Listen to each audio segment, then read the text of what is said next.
문자 한 통이었습니다. 미안. 나 오늘 좀 바빠. 그게 전부였습니다. 그런데 그날 밤 잠을 이루지 못했습니다.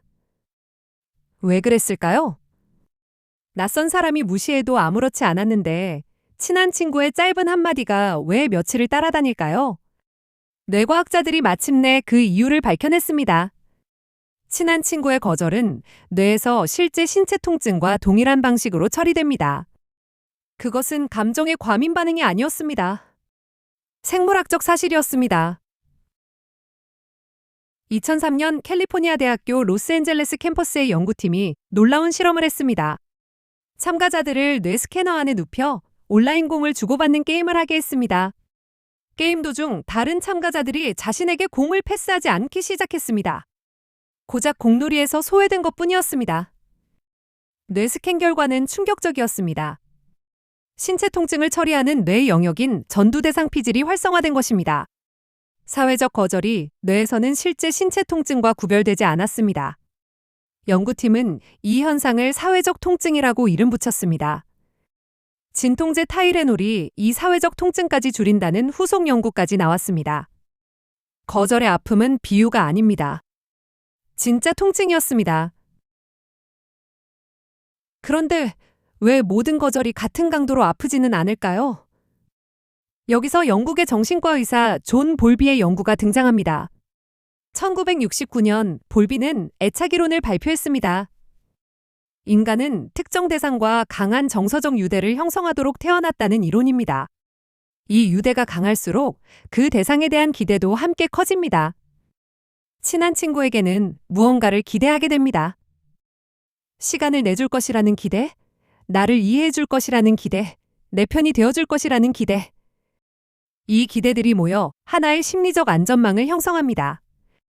거절은 그 안전망에 구멍을 냅니다. 기대가 클수록 구멍도 크게 느껴집니다. 낯선 사람에게는 애초에 안전망이 없습니다.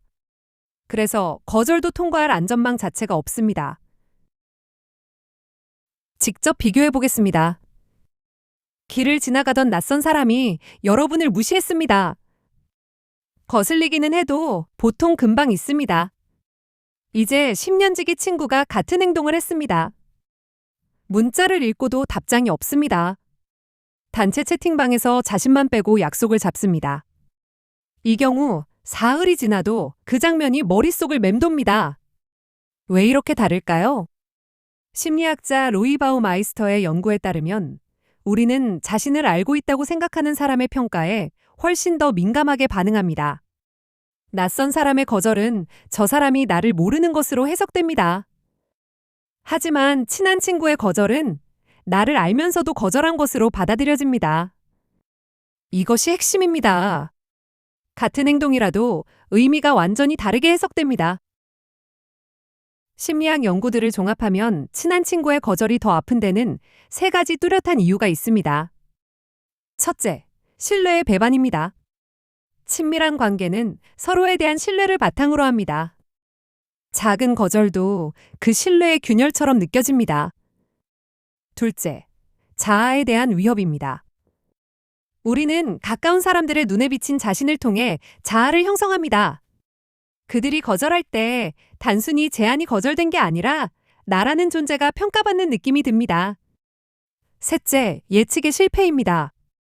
친한 사이에서는 상대방의 행동을 예측할 수 있다고 믿습니다. 갑작스러운 거절은 그 예측 모델을 깨트립니다. 이 세 가지가 동시에 작동할 때 거절의 고통은 몇 배로 증폭됩니다. 하버드 심리학자 수잔 데이비드는 이런 말을 남겼습니다.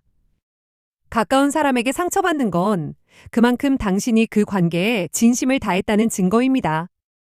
이 말이 중요한 이유가 있습니다. 상처를 받는다는 건 그 관계에 감정적 투자를 했다는 신호이기 때문입니다. 아무 감정도 없는 관계에서는 거절도 아프지 않습니다. 오히려 아무리 거절당해도 아무렇지 않다면 그 관계는 이미 공허해진 것일 수 있습니다. 상처받는 능력은 사실 관계할 수 있는 능력과 같습니다. 물론 상처가 정당화된다는 뜻은 아닙니다. 다만 친한 친구의 거절에 깊이 흔들렸다면 그것은 당신이 그 관계를 소중히 여겼다는 증거입니다. 2018년 미국 심리학회지에 발표된 연구에서 친밀한 관계의 두 사람이 서로에 대해 얼마나 생각하는지 조사했습니다. 놀랍게도 대부분의 사람들이 자신이 상대방을 생각하는 것보다 상대방이 자신을 훨씬 덜 생각한다고 느꼈습니다. 이 불균형이 클수록 작은 거절도 훨씬 심하게 느껴졌습니다. 왜 이런 비대칭이 생길까요? 우리는 자신의 내면 상태를 직접 알지만 상대방의 내면은 겉으로 드러나는 행동으로만 추측합니다. 내가 얼마나 그 친구를 생각하는지는 생생하게 알지만 그 친구가 나를 얼마나 생각하는지는 과소평가하는 경향이 있습니다. 이 비대칭이 거절의 충격을 키웁니다.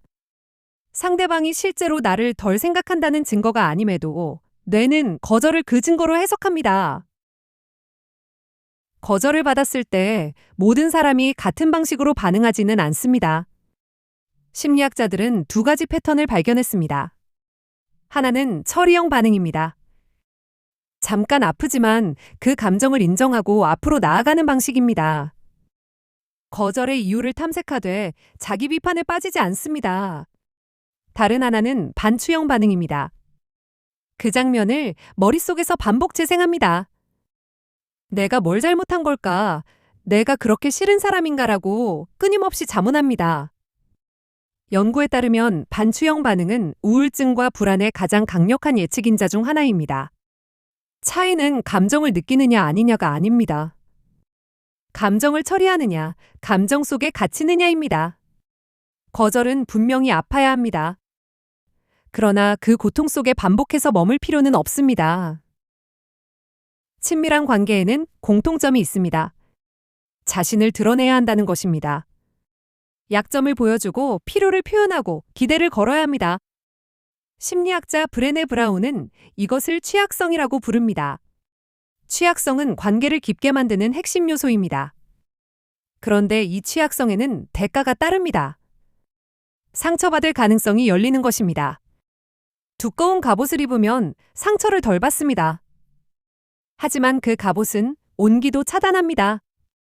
우리가 친밀한 관계에서 유독 더 아픈 이유는 그 관계에서 우리가 더 많이 열려있기 때문입니다. 한 상담사는 이렇게 말했습니다. 취약해지는 것을 두려워하지 마세요. 그게 바로 진짜 연결의 시작입니다. 거절의 아픔은 아이러니하게도 관계를 잘 맺고 있다는 신호일 수 있습니다. 그렇다면 어떻게 해야 할까요? 완전히 상처받지 않는 방법은 없습니다. 하지만 고통을 줄이는 현실적인 방법은 있습니다. 첫째, 거절을 일반화하지 않는 것입니다. 이 친구가 오늘 바빴다는 것과 이 친구가 나를 싫어한다는 것은 전혀 다른 이야기입니다. 하나의 거절이 관계 전체를 대변하지 않습니다. 둘째, 감정에 이름을 붙이는 것입니다. 실망했다, 서운했다, 외로웠다처럼 구체적인 감정 언어를 사용하면 감정의 강도가 낮아진다는 연구 결과가 있습니다. 셋째, 자기 연민을 실천하는 것입니다. 친한 친구가 같은 상황이었다면 어떻게 위로했을지 생각해 보세요. 그 위로를 자신에게도 건네는 것입니다. 넷째, 직접 이야기하는 것입니다. 추측은 오해를 낳습니다. 서운했다면 용기를 내어 말하는 것이 관계를 회복하는 가장 빠른 길입니다. 친한 친구의 거절이 유독 더 아픈 이유는 그 관계에서 당신이 더 많이 열렸기 때문입니다. 그것은 약점이 아닙니다. 당신이 진짜 관계를 원한다는 증거입니다. 상처받는 용기 없이 깊은 관계는 없습니다. 여러분은 친한 친구의 거절에 얼마나 흔들리는 편인가요? 그리고 그 상처를 어떻게 다루고 있나요? 댓글로 여러분의 이야기를 들려주세요. 비슷한 경험을 가진 사람들이 그 댓글을 읽으며 위안을 얻을 수 있습니다. 이 채널에는 우리가 왜 이렇게 느끼는지 그 이유를 함께 찾아가는 영상들이 더 있습니다. 구독으로 함께 해주세요.